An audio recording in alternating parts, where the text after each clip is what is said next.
ready now. You make her work. She actually does all of it. Yeah. Always say, let the Ready? Ready? We're out here in Ridgeway, people. Live. Guess who am I standing to? Mr. Roger McCleary. How are you, sir? Well, that's a nice welcome. Thanks, Ishmael. No, I'm well, man. Keeping well, getting older. Yeah. But we're just happy that the COVID is now allowing the lack of restriction around people back into motor racing, and we've missed it a lot. And it's still strong, still good racing, you know. Some people say that wasn't as good as the golden era last century. But actually, if you go to the races today, they're just as good. I think the only difference then is that there was manufacturer involvement. You had factories fighting it out with Ford and Nissan and all that. You don't get much of that today. The only guys in it really is Toyota and Volkswagen. So it seems like there was more money back then than now. I think we fooled them then. Don't kid yourself. No, but the thing about motor racing today is I think it costs a lot of money. Daddy's got to have deep pockets if you want to go racing. I mean, it costs a buck. When my youngster went motocrossing, his first little bike, his little 125 Honda, cost 1,000 Rand. Today you're talking 90 to 100,000. Yeah, but sir, if you take what it cost then, okay, over what you earn then, and over what you earn now and what it costs now, it still balances out. I think so. You make me feel so much better. You know, people always say, good old days. I say, it's still good for me right now. I agree. It's good for me now. No, I think personally we've lived in the best century in the history of the world. What we've had. You can go anywhere in the world in 24 hours thanks to jet engine. Yeah. You have motocross in this country circuit. You've got road racing. You've got more track for manufacturers to promote their product than any other country in the world. I think we've got 9 circuits. Motocross we must have about 10, 12. And we've got forests, deserts. You know, where else can you get this feeling for motorsport? So, and if you want to promote your product, that's the way to get. And the TV, I think, added to it when it started in 76. You know, we started the first live production from Kyalami, and we had 4 cameras at Kyalami. When the Grand Prix came along, we had 28, 30 cameras. You know, it was a different. I mean, and the 4 cameras on top of the grandstand with the tiny little vehicles going around. We knew nothing about it. And then they got some great producers in Scotty Seward, Mark DeMay, Richard Parker, Robbie Waite. They were legends. Now let's go back. How many years are you into this, Mr. McCleary? I'll give away everything. I started motor racing when I left school in the 50s, say 54, 55. And I was at Kalani race for 10 years. And then I moved up here. Then I was involved in, I was so thrilled to come from Cape Town here because we had Kyalami here.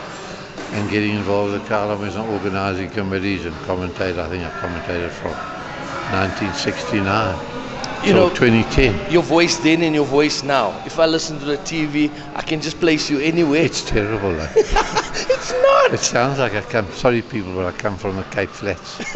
That's not true. That's what we all think. The road from Wynberg.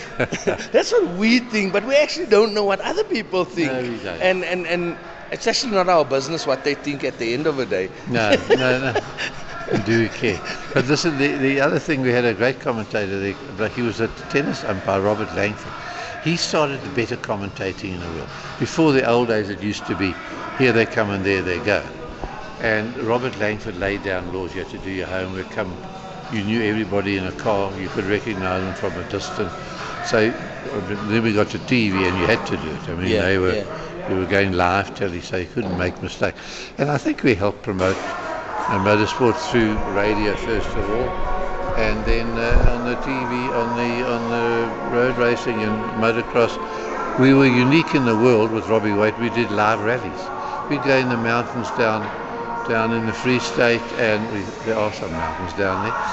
The Tobazimbi, I think. No, not Tobazimbi, the other one, Tabanchu.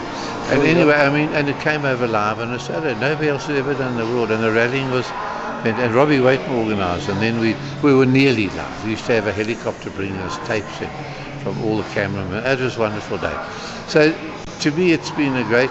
The motorsport has been wonderful then, and it's wonderful now. Just get along to the races and you'll see. And the difference with a lot of them are that with motocross, because we started the motocross team, a bloke called Albert Cox came out from Belgium, and the Belgians are the leaders in the world, and he changed the word from scrambling to motocross. And the nice thing about a motocross, it's a great family business. If you get involved, your youngster does it. your daughter comes, I can't believe seeing all these youngsters and that. Your wife comes along, does the kit, and you just get involved and you meet all the parents. Every weekend you're racing somewhere in the country. It was wonderful years in motocross, and that's what motorsport here does. And the people from overseas, when they come here, love coming to South Africa even today. I mean, we've had fans here out here, Moss. I've interviewed them actually, Schumacher and that, but they love the informality of South Africans. You know, go to those overseas races, there's so much nonsense, and tickets are where you can go, you can't come in. You go everywhere, talk to everybody, why not? Yeah, you know? yeah. And that's what South African motorsport has been. And then we've produced world champs on motorbikes, plenty. Yeah. Corky Barrington, Eckerol, Brad Binder, we've had car champ with Jody, and the guys have done well in Porsche, and Sarl has done all that and Fishy, George Fishy at Lamar. They've raced in Aussie. You just hear these things talk. And I've raced in Aussie, raced in America, they've gone all over the world. You know, I wish I could place a camera in your head. I'll have so much information to show you people out there. It will just go on for years and years and years. No, Yes, see, man. No, but we've really had, and you just thought about, you know, you used to look at a 9 race, there's the works Ferraris, the Lamborghinis, the Matras and that. We had everything here. And you look, there's Nicky Lauda, Yeah. Gilles Villeneuve, everybody's here. Yeah. And they loved coming to South Africa. They used to live at the Ranch Motel. And that's where the air hostesses used to come over, you know, when the airlines came in here for a night or two, that's where they lived. So Grand Prix drivers and air hostesses at the Ranch Motel. It was a scene second, even Bernie would go there, you know, so Sure. all that has just been wonderful. We just took it for granted. This is what we do. Tell me something. Which big names in the world in the sporting industry have you met? Have you met personally? I met Fangio and Sterling Moss and interviewed them, and Schumacher and Nicky Lauda and I know all the guys. You didn't think anything of it. Yeah. You just say, Nicky, just come over here, we want to talk to you. You know, and it was like, oh, he's Nicky Lauda. Nah, it was like that, you know. And even today we've got great people. Big Grant has brought out motorcyclists, and we've had everybody, Phil Reed, Jim Redmond. I mean, you just go on and on, Gary Hockey, Mike Hailwood. I was big buddies with Hailwood when he first came out in 57 at Killarney. And we had a race, I'll just tell you this quickly. We had a race at Killarney, and he was riding a works X30's NSU, and he just beat the finish line by a sort of wheel. So we had Dan Jabez, a farmer's son from Stellenbosch. He says, you can't let that blaggy pommy beat you, man. I said, Dan, he's playing with us, believe me. This guy is so quick, and he was. And Mike Hailwood was, in my book, the best motorcyclist ever. And we've had, of course, Paddy Driver, not too well these days. He's got, I think he's got dementia. You know, he doesn't remember things too well.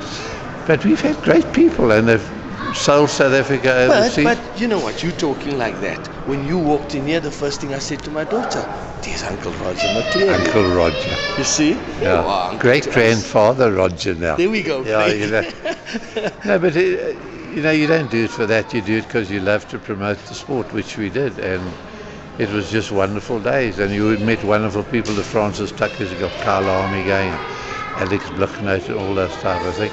And the fiddles we used to have, I was with Honda, we used to give them a couple of bikes at Carl Army. Because when you went to Alex, you sweated to get tickets. Once we'd sold, got the bikes, and gave them bikes so they could marshals could ride them. We couldn't go wrong with tickets at the early days at Carl Army, because Alex, he made the place. It was known everywhere in the world. They all knew him. What amount of spectators did you guys have at Let Kailami me tell those you years? honestly what it was. We had Carl Burke, he came from overseas. He was a war correspondent on the Sunday Times. He came to report on Nana, and he'd come to the top of the town. He says, and when you got in the Grand Prix day, you couldn't get your car out. Our parking was so shambolic at Kailami, you couldn't get your car out. And he says, how many people do you think you got here? I said, no, it's 102,000. What? Now, the best crowd we ever had at Kailami, let me tell you quietly, don't tell anybody, was about 45,000 paid spectators. Because Alex used to give a lot of tickets away. But If we should have a top-notch circuit again in this country, we've got Kailami. okay? Yeah. But Kailami, please host more events for us. You know please. what I said to Toby Fent? I said, All you got to do is bring Brian Binder out, Darren Binder, Mark Marquez, Valentino Rossi. Come and practice for a weekend. You'll fill that place. Because the bike, because Formula One's got experience. You know, at Turkish Grand Prix prices they converted to coming into Kyalami. You pay 11 G's a ticket to get in. You can see the boys queuing up for that. 11,000 Really? a ticket. So I said to Toby, get a couple of bike boys into practice, man. You won't believe this. Because the bikes basically are as quick as a Grand Prix car. See you guys at 12 o'clock.